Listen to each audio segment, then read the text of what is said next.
Hello, my name's Blossoms, and welcome to another Genshin Impact video. Now, today we're going to be talking about Lisa and some of the EM changes recently and how that might have affected her gear, because I recently made a Lisa build guide, and it was 1.6 ready, and we're going to go over all those changes, just kind of like what I think about the EM changes overall as well. But mostly we're going to be focusing in on how that has affected Lisa, and then you can kind of translate that to some of your other characters. So yeah, this is going to be more focused on Lisa, but we are going to be generally talking about the new Elemental Mastery changes, which is, I know we're a little late because of the fact that, we're like halfway through the update, but I got here eventually. I meant to make this yesterday, but if you couldn't tell by the sound of my voice, I'm feeling a little sick. And it started yesterday, but I'm feeling a little bit better today, so if I sound a little bit weird or nasally or something, that is 110% me just being congested and a little bit sick, so sorry about that. But I am feeling better already, so I did want to go ahead and make this video for you guys. But yeah, other than that, let's go ahead and get started in the video. So for those of you who may have missed the Lisa video overall, basically we did our build guide, and I was saying that I think this set is actually going to be the best set for Lisa now, because we did get that Elemental Mastery update, and Lisa already kind of runs off Elemental Mastery. It's her Hidden Ascension bonus, for those of you who don't know. And if you want to check out that video in a little bit more in depth, you can go ahead and check that video out on the channel. It should be under the Genshin build guides. But today we're going over if what I said was true or not. Now that we're in 1.6, we can actually kind of test these things out, because I said otherwise the best would probably be 2-piece Thundering Fury and 2-piece Noblesse Oblige, as that would just be a little bit more consistent of a damage bonus, since it really just kind of wasn't worth it to get this extra 40% damage on those reactions, because they just weren't good before 1.6. But now that 1.6 has gotten these buffs, then now we can actually see if it is worth it to run 4-piece Thundering Fury or not.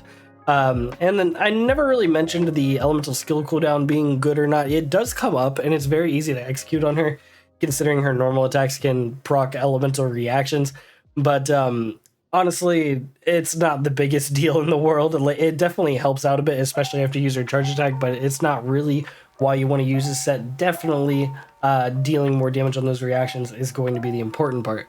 So for those of you who don't know, in 1.6, we recently got an update where Elemental Mastery has essentially been changed to where Overload, Superconduct, Electrocharge, Shattered, and Swirl are all dealing more damage per point of Elemental Mastery now, and then Electrocharge, Shattered, Superconduct, and I believe Overload also got an increase for however, high level your character is. They deal more damage as well, because they scale off of level and, not some of the other things. And those got a buff. So things like Electrocharge, Shattered, and Superconduct and Overload are a lot more viable than they were before. I still think Vaporize and Melt are probably king, and Swirl has really come up. The Swirl change was actually insane. We'll probably get into that into another video, but just know Swirl is insane. We actually will be getting into that soon. I do have a video planned for that. But yeah, Swirl definitely got a really good buff overall, and then the rest just got a pretty nice buff. So first, what we're going to do here is we're going to go over Lisa with the 4-piece Thundering Fury, and just kind of see the reaction damage, and then we'll compare it to something like having the 2-piece Noblesse on, see the damage there, and then we'll compare the damage between the Elemental Bursts, since that's what's going to be primarily the most important. And I'll give you guys my thoughts on those. Now, briefly, before we actually go into it, you can check out my Lisa stats here. Only 1272 on the attack, and we got 200 Elemental Mastery. We got 43% crit rate and 119% crit damage. Just so you guys have all of those numbers for reference. And yeah, we're going to be using these things. The only thing different from my actual build video here, I believe, is I leveled up the goblet to level 20, so that should be dealing a little bit more damage for those of you who are just coming out of that video. But let's go ahead and check out the actual reaction damage. Alright, so we're going to use this Ruin Hunter for reference, just since he's going to be submerged in water the entire time. That way we can see kind of the damage we actually do with our Electro Charge. So you see we do 2357, it looks like, and then another number there. Can't quite tell what it is. It's 492. So yeah, you usually get two numbers on Electro Charge. So we get the 2357 and the 492, and usually does like a second hit there, depending on the internal cooldown for Electro Charge. That stuff gets a little complicated, so we're not going to go into that. Let's go ahead and check out the ult here. Just kind of see the damage it deals.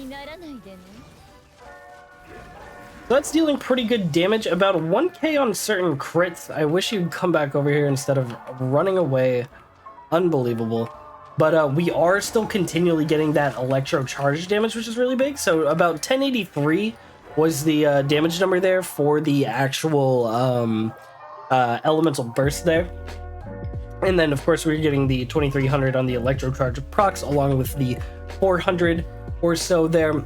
So do keep note of that. Now let's go ahead and go into our artifacts and swap over to a two-piece Noblesse. So we are going to be using this plume, which is definitely going to change up some of our numbers because this plume's a little bit nuts. So keep in mind, we got 119 crit damage and we got a 43 crit rate. Those are the only things that are really going to matter or change with this artifact swap out. Is our crit rate and crit damage is going to go up a little bit, but we are keeping some of our elemental mastery there. And then let's go ahead and swap to this Noblesse flower. And now I believe we actually have too much elemental mastery there. Let's go ahead and do this. And that actually brings us to 153 crit damage. So do keep in mind, we should be out damaging it a bit, but we are at the same elemental mastery here at 200, which is very nice. That's going to be able to allow us to compare those elemental mastery changes, as well as see how much benefit we were actually getting from the 4-piece Thundering Fury there. So let's go ahead and test that out. Alright, so we're back at our friend the Ruin Hunter, and do keep in mind we should be dealing a little bit more damage normally, as we do have a little bit more attack because this feather's level 20, the past one was level 16, and we have a little bit higher crit damage, but we're mostly focused on the reaction damage anyway. So let's go ahead and check that out. And 2027 and 432/477, that's definitely less. I'd say that's like 300 or so less, I believe, which is kind of significant. Go ahead and check out Q here, and it looks like we're doing 1300 on crits for the actual damage of it, and then of course we're dealing that usual Electro Charge damage. So we kind of gained 300 on the actual ult damage itself, but we lost 300 on the Electro Charge damage itself. So that's kind of interesting. We kind of lost nothing at that point, really, then. So let's kind of think about that. We gained more crit damage, but we're essentially dealing the same amount of damage because we gained 300 on our actual damage, but then we lost that 300 on the reaction damage, which is pretty darn interesting there. I think that's actually a really good representation.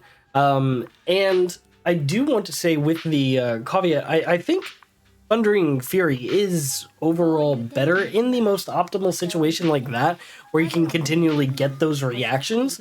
But if you're not really running a reaction heavy team, and maybe you can't necessarily make reactions happen that often, then maybe the two-piece Noblesse set is actually going to still be a better option for Lisa. However, I think I'm going to keep the Thundering Fury. I do like the E cooldown reduction, especially on the hold E, but it was very interesting to see those changes actually come through and make Thundering Fury something you might want to choose rather than just being definitely a little bit worse.